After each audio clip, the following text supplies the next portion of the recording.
Bapak, Ibu, dan saudara-saudara yang terkasih di dalam Tuhan, kebenaran saat ini berjudul Hal yang Mutlak.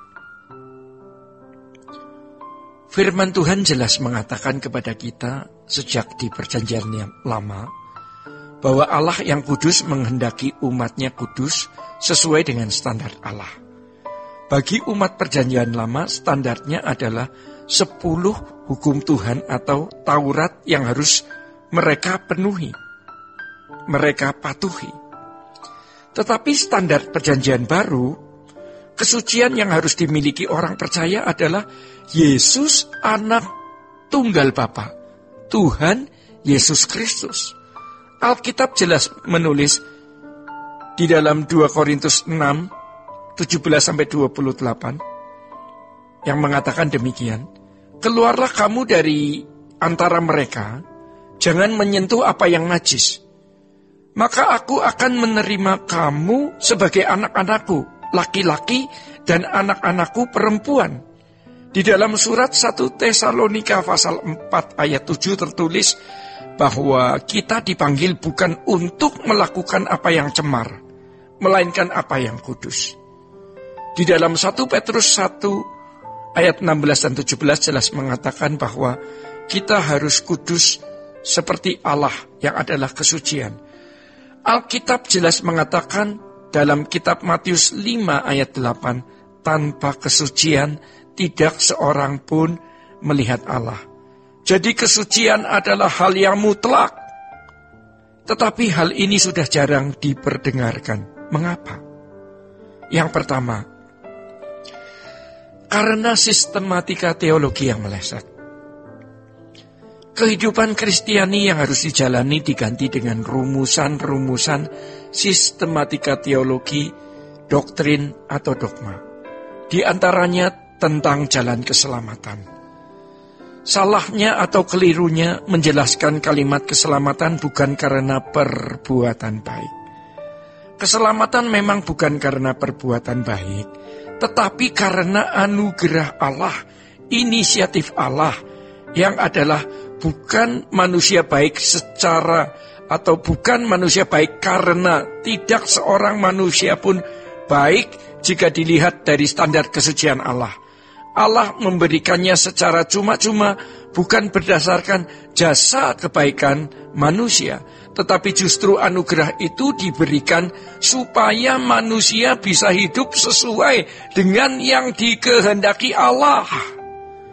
Bukan hanya supaya manusia dapat dibebaskan dari akibat perbuatan salah. Saudara-saudara, berbuat salah bagaimanapun dosanya ditebus aman-aman saja. Ini sesat, dan ini ajaran yang jahat, yang membuat orang Kristen tidak mengerjakan keselamatannya dengan takut dan gentar. Ini yang membuat banyak orang Kristen menjadi wajar seperti manusia lain, dan gereja-gereja menjadi padam.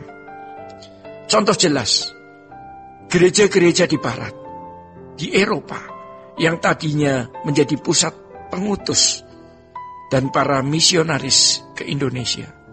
Sejarah membuktikan seperti itu. Karena ajaran yang salah ini gereja menjadi mati. Kalau Alkitab berkata kuduslah kamu sebab aku kudus, itu mengandung aktivitas kita, respons kita. Kita harus menyambut, menerima bahwa Allah menghendaki kita suci seperti dirinya. Dan anugerah Tuhan disediakan. Yang pertama, pembenaran. Kita dianggap benar walaupun belum benar. Lalu Bapa memberikan kita Roh Kudus yang menuntun kita kepada seluruh kebenaran. Lalu juga Tuhan juga memberikan kita firman, di mana Roh Kudus akan membuka pengertian pikiran kita, sehingga kita mengerti firman. Mengapa kita tidak berjuang untuk itu? Mengapa kita tidak meminta kepada Tuhan untuk mencapai level-level yang Allah kehendaki tersebut? Kalau untuk masalah utang piutang, masalah rumah, masalah hukum, masalah anak sakit, masalah orang sakit, mungkin diri kita atau orang-orang yang kita kasihi tidak bisa kita memaksa-maksa Tuhan untuk menjawab dan mengabulkan doa kita. Tetapi mengapa untuk kesucian hidup yang itu menyangkut nasib kekal kita, kita tidak meminta-minta, kita tidak bergumul sungguh-sungguh? Mengapa kita tidak berani untuk berkomitmen, berjanji, dan bertekad apapun yang terjadi dan berapapun harganya yang harus kita bayar, kita mau hidup suci dan berani mengatakan, yang lain boleh tidak engkau kabulkan, tetapi yang satu ini jangan engkau tidak kabulkan. Bapa, buat aku hidup suci seperti putramu. Buat aku hidup tidak bercacat, tidak bercela, sesuai standar kesucianmu.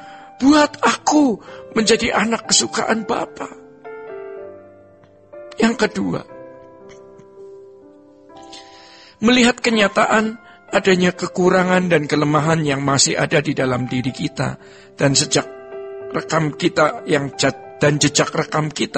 yang jatuh bangun. Juga kita dapati pada hamba pilihan Tuhan seperti pendeta, pemuka agama, dan lainnya. Sejatinya, kalau memang ini kehendak Bapa untuk hidup suci, maka tidak ada pilihan lain. Apapun yang akan terjadi nanti dan berapapun harga yang harus kita bayar, mestinya kita berani. Mengapa kita tidak nekat senekat-nekatnya untuk mencapai kesucian hidup seperti yang Allah Bapa kehendaki atau standar kesucian yang Bapa kehendaki? Paulus juga mempunyai kekurangan kelemahan.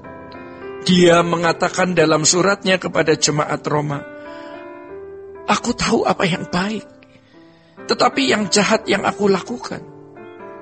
Paulus yang sadar akan kelemahannya, bahkan ketika dia berkata duri dalam daging itu untuk menahan supaya dia jangan sombong. Itu berarti dia sadar masih banyak kekurangan di dalam dirinya. Tetapi lihat komitmennya. Bagiku hidup adalah Kristus, dan mati adalah keuntungan. Kalau Yesus sudah mati untuk kita, kita semua sudah mati. Dan kalau kita hidup untuk Dia. Walaupun Paulus banyak kekurangan, tetapi dia punya tekad. Maka mari kita bertekad, apapun yang terjadi, biar kita dipandang sombong atau bodoh terserah. Kita akhiri sisa umur hidup kita dengan kesucian hidup seperti kekudusan yang Allah kehendaki. Dalam hidup ini kita memang banyak kesulitan, tetapi jangan menyurutkan tekad untuk hidup suci. Jangan kita licik. Kalau lagi punya masalah, kita mendekat kepada Tuhan begitu rupa. Tetapi kalau kita tidak dalam masalah, kita tidak mendekat dengan Tuhan begitu rupa. Kita mau hidup suci dalam keadaan susah dan senang, karena kita mau menyenangkan Tuhan senantiasa. Saudara-saudara, demikian kebenaran saat ini. Tuhan Yesus memberkati. Sola Gracia.